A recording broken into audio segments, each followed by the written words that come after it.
पैगंबर इस्लाम हज़रत मोहम्मद सल्लल्लाहु अलैहि वआलिहि वसल्लम। किस्त नंबर 8। जनाब अब्दुल्लाह। हज़रत अब्दुल्लाह हज़रत अब्दुल मुत्तलिब के होनहार साहिबजादे थे। कुन्नियत अबू अहमद थी।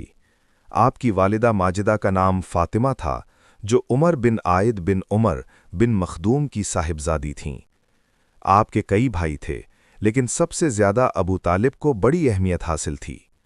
जनाब अब्दुल्लाह वो अज़ीमुल मर्तबत बुज़ुर्ग थे, जिनको हमारे प्यारे नबी हज़रत मोहम्मद मुस्तफ़ा सल्लल्लाहु अलैहि वालिहि वसल्लम के वालिद गिरामी होने का शर्फ हासिल है।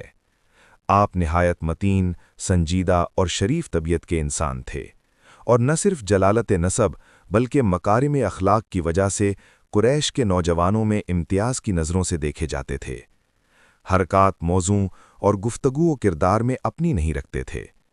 जनाब अब्दुल मुत्तलिब आपको सबसे ज़्यादा चाहते थे।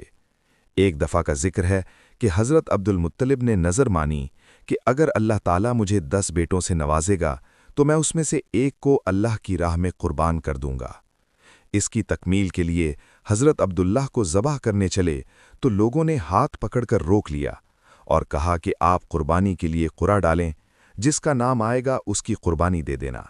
तो बार बार हज़रत अब्दुल्लाह का ही नाम आया, और जब जनाब अब्दुल मुत्तलिब ने सख्ती के साथ उनको ज़बह करने का इरादा किया, लेकिन कुरा की तादाद बढ़ाकर 100 ऊँटों तक ले गए, लिहाजा 3 बार 100 ऊँटों के मुकाबले में हज़रत अब्दुल्लाह का कुरा निकला और अब्दुल्लाह ज़बह से बच गए। इसके बाद आपकी शादी कबीला ज़ुहरा में वहब इब्ने अब्दुल मुनाफ की बेटी आमिना से हुई। शादी के वक्त जनाब अब्दुल्लाह की उम्र 18 साल की थी और आपने 28 साल की उम्र में इंतकाल किया।